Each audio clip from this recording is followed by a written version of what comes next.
Welcome to another episode of Let's Get to the Court. I am Melvin Kenny, your host for the show, and our guest is Patrick Steeves, who is a former student athlete that played basketball at a high level. In high school, he played College Jean-de Brebeuf. He got to play FIBA U17 World Championship, and he went to NCAA Division I at Harvard University and George Washington University.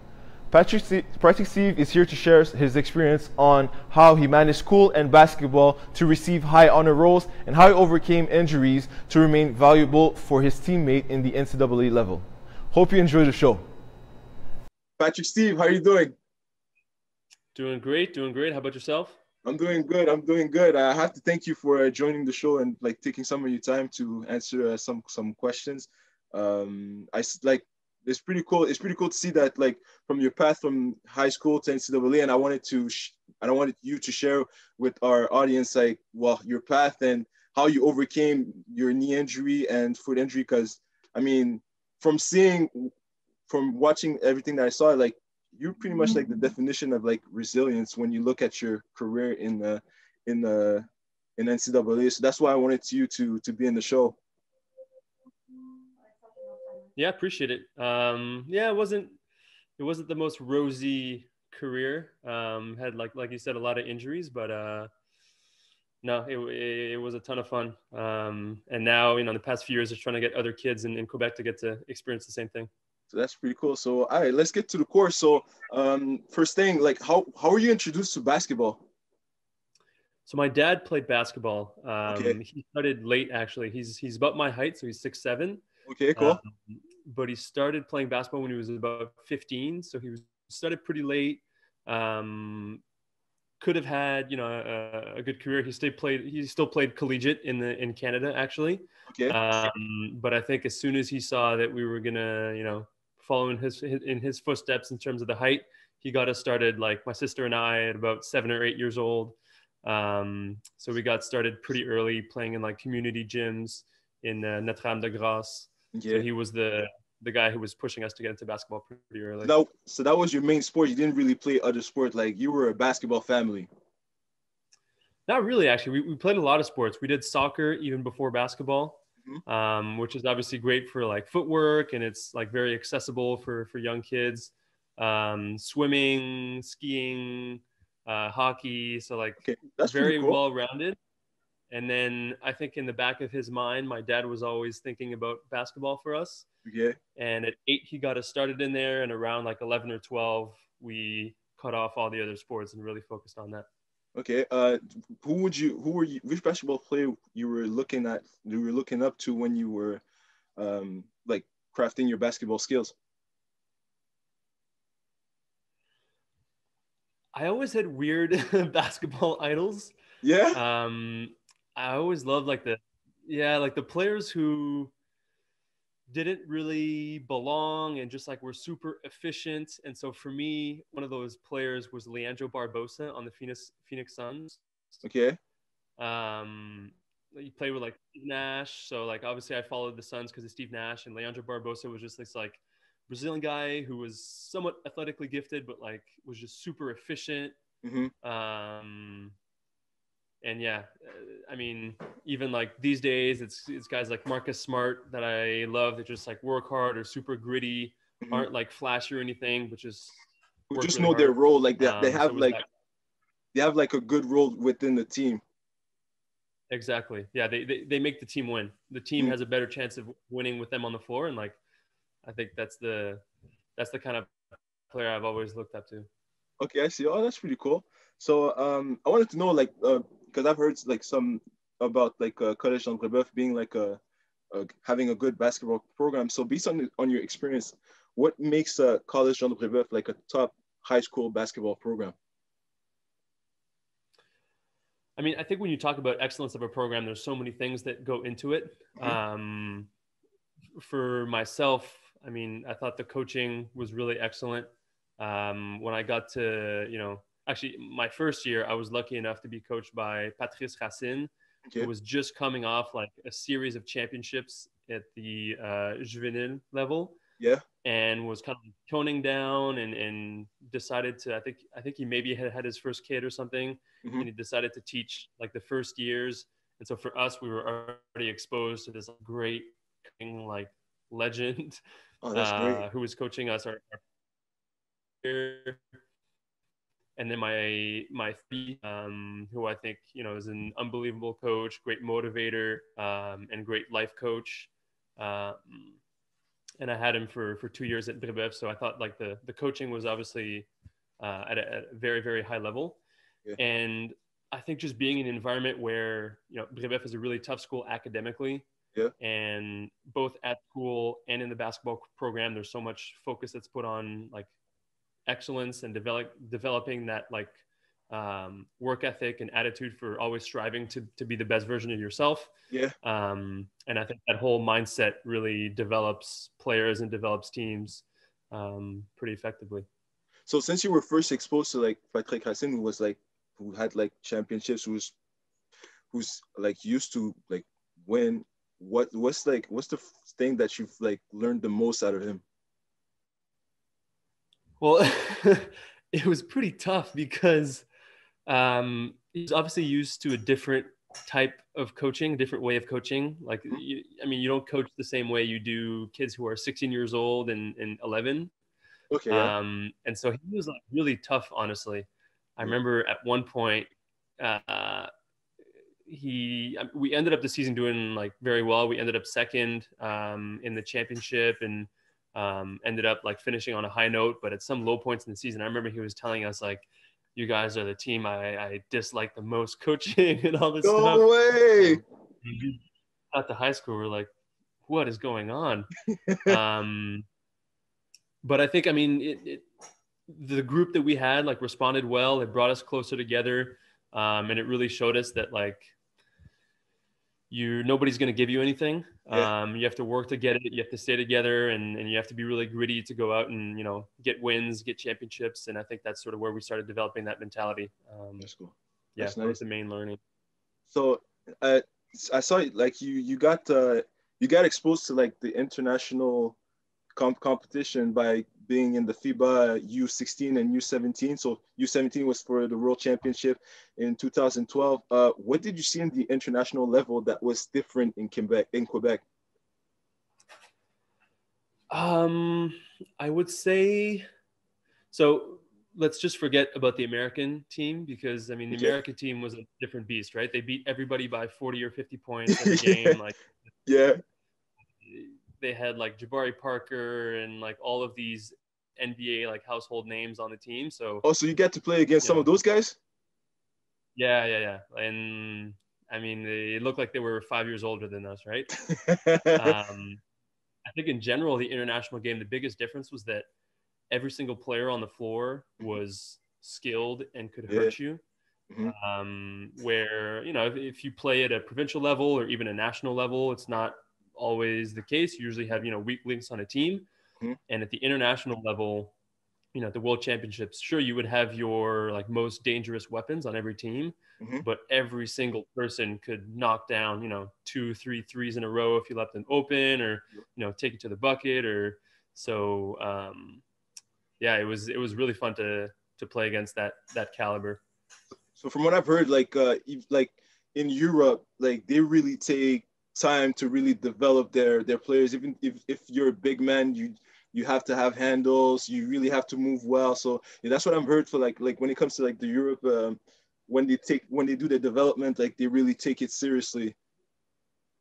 And they start earlier too, right? Like a lot of the kids, I think, our approach is better in terms of developing more like well-rounded human beings in terms of like encouraging people to stay in school and everything. In Europe, like a lot of kids, when you're scouted young, you can become a pro at 14, 15. So it's sure they have more time to develop their skills. And then it's a different mentality than in North America, I think, because in the US especially, you have millions of kids who can play, and so you're just going to burn through them, and whoever comes to the top is going to be your top player. In Europe, they really like they scout you, they see you, and they try to like develop you and mold you. So it's a different approach altogether, I think. So you're talking about the competition of how like if they're pretty good in Europe or like just in the international level, but you were able to become one of the top 3-point shooters how were you like? How did you prepare to like face the competition and become one of the top 3-point shooters?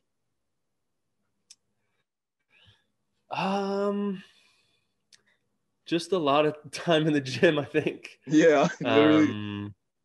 Yeah, I mean, I wasn't. I mean, obviously, I was tall, Mhm. but I wasn't. I mean, I was very far from being athletically gifted early on in my career. I was super skinny, like not quick, couldn't jump high, very weak. Mhm. So for me, the way to separate myself was just to be very, very like technically sound and smart on the court. So like the Okay. IQ played a big part of it. But yeah, in terms of like the 3-point shooting at that World Championship, it was really like it wasn't getting off the plane and like getting to practice and like focusing. It was just the months and years ahead of that, putting a lot of time in the gym. Um, So you and it didn't really usually come up pays. like with a you didn't really come up like with a plan like okay I'm gonna work on this. You were just like yo I'm just have to go to the gym and just work. Yeah, I mean, when I did go to the gym, like I did have a plan. I knew what I wanted to work on. Mhm. I knew, I was in 10th and 11th grade, like so at cat, I was already pretty tall, and I knew I had to develop, keep developing my guard skills because of the level I wanted to play at. I wasn't going to be a 6'7" center that doesn't Mhm. exist in the U.S. So yeah, I knew what I wanted to work on, my shot, my handles. Um, yeah. Okay, that's pretty cool. And so you said like you weren't athletically gift, but from what I've heard, you've joined the XCAT summer program at Core Excellence, and like how did it help you change your basketball game? It's completely transformed it. Oh yeah. um, yeah, it was awesome. I mean, Mike Shmielewski, the CJEP coach at Brebeuf, Hmm. told me about the program.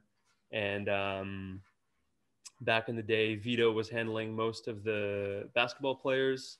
Hmm. And yeah, I mean, in a year, I went from 165 Yeah. to 200.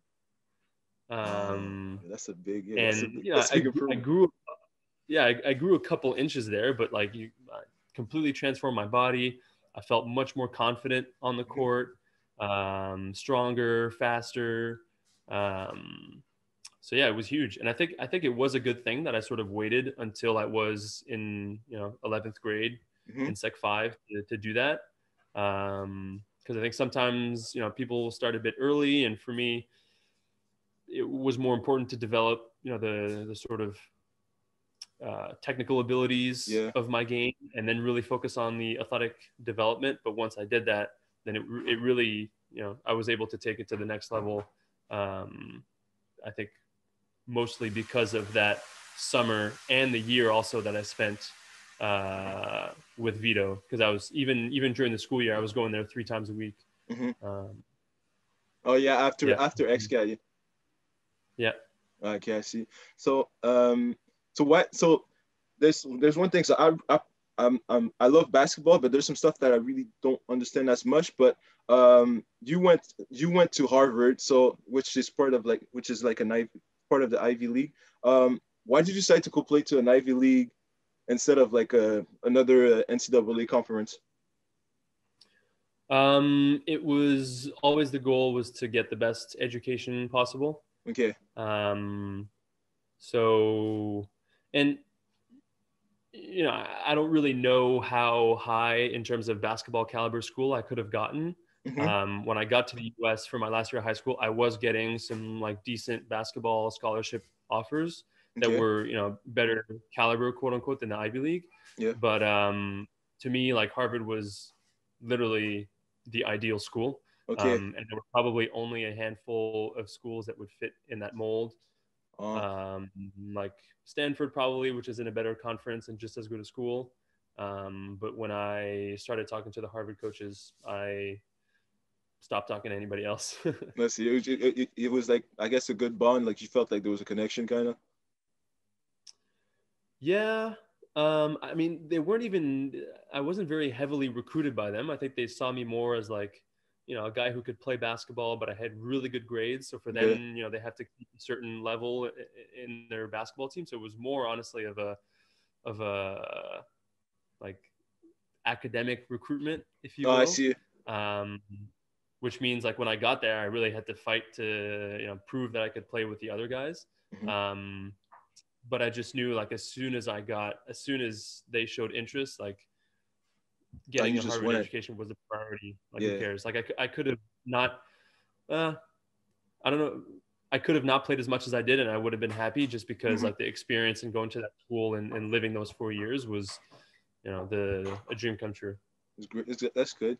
So, as like I said before, like you went through some injuries that made you pretty much miss like 2 to 3 seasons because of your like foot knee injury. But what what helped you stay the course after missing like those 3 seasons and still being able to perform afterwards, like to have like I think one of your career highlights, like to have a good performance like with against Princeton University. So yeah. Yeah. It was hard. And especially that third year. So the first year it was hard just because I'd been playing really, really well my first year. Mhm. And so I was getting excited. Like I was proving that I wasn't just the academic kid exactly. Yeah. Um, and then I got hurt right before the first game. So that was a bummer. Yeah. And the second year it was like a different injury. So that was the knee and that was just kind of bad luck. And then when the third year I still couldn't play, it was like, wow, well, so much for that. Like tried my best and gonna end up not playing a single minute in a NCAA game. So that was pretty hard to swallow. And I mean, I really thought that I wasn't gonna end up playing. Yeah. Um, but I just kind of got in a routine and rehab routine, workout routine, and there were some days that were like really low, and I thought I would quit right there. But Mhm.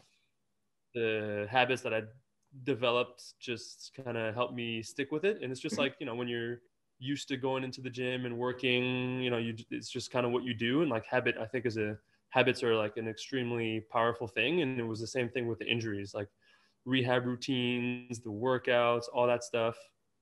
And I just kind of stayed the course and I surprised everybody and myself first, to be honest. Really, eh? That last, oh, I had no idea I was gonna, one, get healthy, Mhm. two, still be able to compete. Um, and yeah, that last year was like, it was crazy, but it was the most fun I've ever had. Well, so basically, habits, even though through the highs and lows, the habits kind of like helped you be where you wanted to be, basically. Yeah, exactly. Yeah. That's pretty nice. I mean, that's pretty nice because I like honestly me. I remember like when I was playing football and it was tough. I mean, just going through the pain is tough, and I'm sure there's some athletes right now who just, I mean, probably going through some injuries or just seeing like COVID is just tough. So it's pretty cool to just know like from the adversities, like you were still able to build some type of habits that got you to like play like you wanted to at the end. So that's pretty cool. That's pretty cool. Yeah, I mean, in any type of situation, right? COVID being one of them, like, sure you're can't really practice, can't do much, but you can still develop habits, whether it's at home or like sneaking some time in a rec center if there are some that are open or Mhm. whatever it is, like developing that habit and spending the energy to do things in a recurrent manner at the beginning, and then it just kind of becomes second nature, right? Yeah, Um, yeah. I see. So you went to Harvard, but it's not all it's that's cool just going to Harvard. But the thing is that you were able to have honor rolls, and I think there's one thing that you had was COSIDA, which you have to explain me what it is, but which is I think is a big honor, like it's a big award that you can have like in like as an academic like student athlete, right? Yeah, I think so. Yeah, I mean, I think every year we just had one guy on the team that would get it. And yeah, I think it's mostly focused on the academic Yeah. portion of things, but you also have to be having an impact on the court, obviously. But you have to explain to me, like, how were you able to balance basketball, which and university, I'm sure it must be demanding, but you were in Harvard, so it's demanding also academically. So how were you able to manage both of them? Habits. Habits. Say it all comes down to habits Yeah. again. Yeah, I mean, it's hard to explain other than that. I mean, and time management is like, I think, all a habit thing. So, getting up and going to, the team workout, then going to class, going to practice, and then just having your routine where, you get home, you eat dinner, do your homework, you can, socialize for an hour, do some more homework or whatever your routine is, but just getting in that beat and that flow, and developing those habits early on is key, I think. And yeah, I mean, it was almost like a blur sometimes. Like I had, part-time jobs on the side as Oh well. yeah, also okay. Yeah, because my parents weren't paying for my cell phone. Mhm. I needed to have pocket money, just to like have some fun around the campus. Yeah. So yeah, at some points I had like 2 or 3 like part-time jobs going on the side, and so it was really just like drilling a schedule, staying on top of things, not getting behind on stuff. Yes. Yeah. Yeah. So you have to be. Are those habits that you really started that you've built like ever since like College Jean-de Brebeuf? Yeah, Yeah. I think so. Okay. Yeah, it's like a College Jean-de Brebeuf.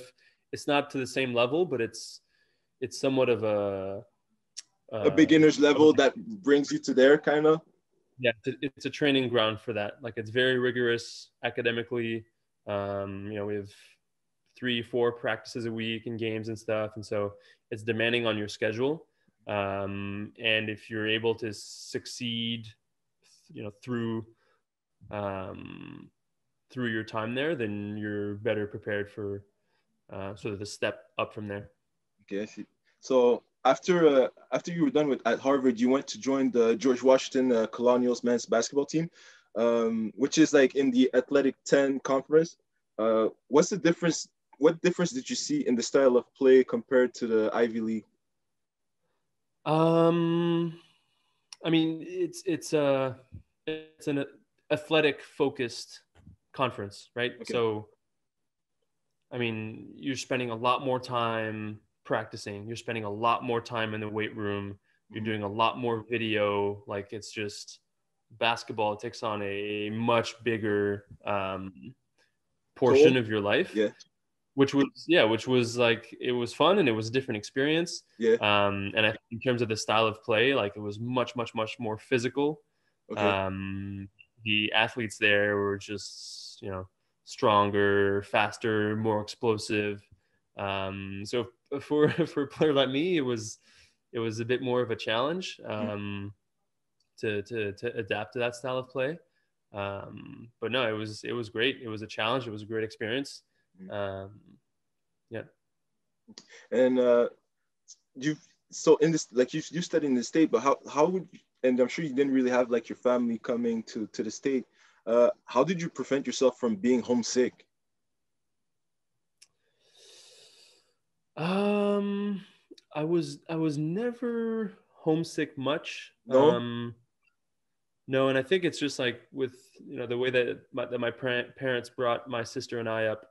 When we were 10, we like moved to Vancouver for a year. Okay. They'd always send us away to camps, and I think we were kind of used to like, Independence kind of?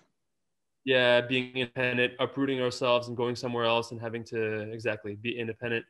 So it was never much of an issue for either of us. And Oh, my sister, went to the US at the same time, and neither of us ever really felt that. And not because, we didn't love home or our family or whatever, but, we were there to do our thing and we knew how yeah. to be independent, and we would talk to our parents once in a while, but we didn't feel that like need to be back home. And we were more like focused and driven on what we wanted to achieve. But yeah, other than like how our parents prepared us for that, I'm not sure that we did anything special. It was just kind of natural. I think in your year at George Washington, even Maurice Joseph he was a coach there, no? Yeah. Yeah. So Yeah. just That was a crazy story. what Is do you like say? the coach that Yeah. that the coaching situation there was pretty wild. The coach that recruited me, so Mojo was an assistant, Mm-hmm. and the head coach who had recruited me got fired like 2 weeks after I got on campus. Mm-hmm. And Mojo took a spot for the 2 years that I was there. And yeah, it was like it was a wild situation. Just Was it cool? obviously having like the coaching staff be totally like revamped like both years that I was there Mm-hmm. was wild. Is it cool to was it did the experience like was better just because you had like somebody like from Montreal like him in the team? Um, I don't know. I mean, we obviously, we had a great relationship. Mm-hmm. But you're in the U.S. The fact that you're from Montreal, like, who cares, right? Um, so yeah, I don't know that the fact that we were both from Montreal played a big role for either of us, but like we got along super well. He was pouring his heart out in coaching and trying to get better, and I was doing the same thing on the floor as a player. And I think because of that, we sort of respected each other and try to work together to make the team better. But I think I don't know if I've even maybe have run into him like one time in Montreal, right? Oh, Uh, okay. yeah. Okay. And what did you appreciate the most from being a student athlete in the United States? I think the campus life is pretty special. Yeah. Yeah, it's something that you don't have in Canada. Like, you know, I don't know. I don't know how it is in like Vancouver and Toronto, but I know in Montreal, like everybody's in apartments, kind of scattered around the city mostly. Mm-hmm. And both at Harvard and at George Washington, being on campus, like in residence with a bunch of students, it just creates like this community Yeah. that's like, yeah, you can't describe it. You're there for 4 years, like you develop these super super strong friendships, not only with your teammates, but people who you go to class with.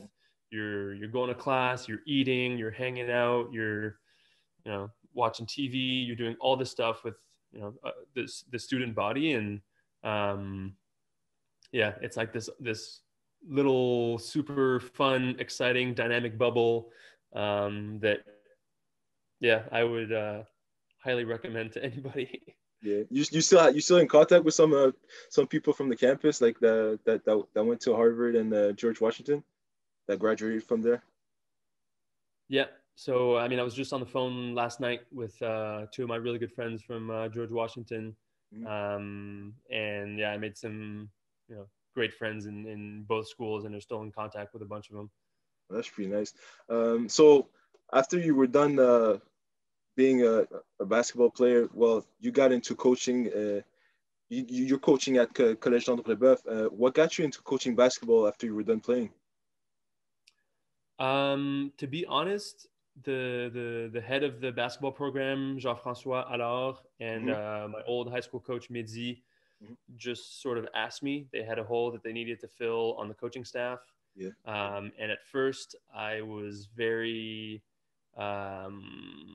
tentative because I was like just starting a new job, just moved back to Montreal. I was like, I don't know, it's a big time commitment.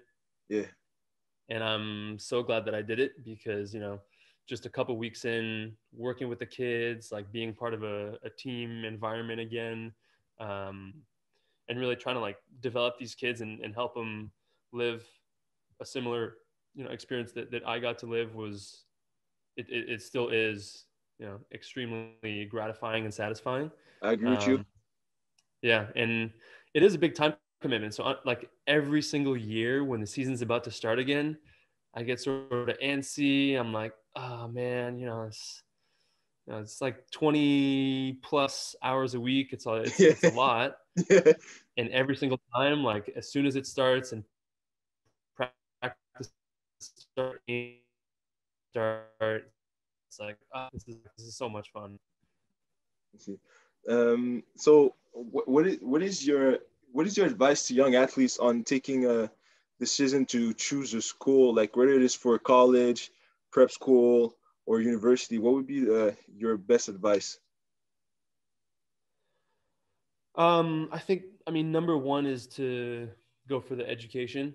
So that's the decision that I made personally, and I think it's a good one because no matter how good you are, basketball is going to be a small part of your career, Mhm. of your life. I mean, Mhm. and getting as good of a degree as you can is going to set you up for afterwards. So that's number one, and number two, like from a basketball standpoint, I think the team dynamic and the dynamic you have with the coaches is extremely important. Mhm. Um, Obviously, when a coach is recruiting you, they're telling you all you want to hear, but you have to try and find out whether the coach actually has your best interest at heart. Yeah. And you know, as a coach, you can't please all 12 players, but if you care about your players as individuals and you want what's best for them, Yeah. I think that's really what you have to look for as a player. I had that, at Brebeuf, most definitely. At my high school in the U.S., for sure. Like my coach is pretty much the reason that I was recruited by Harvard. Mhm. Um, and then, at both schools that I attended in university, it was the same thing. I had a great coaching staff and great coaches who I knew, really cared about us. Mhm. And I think that makes all the difference in your eventual basketball career. I see. I see. So that's pretty much all the questions that I have for you. But would there be anything else that you'd like to say or share with us? Uh,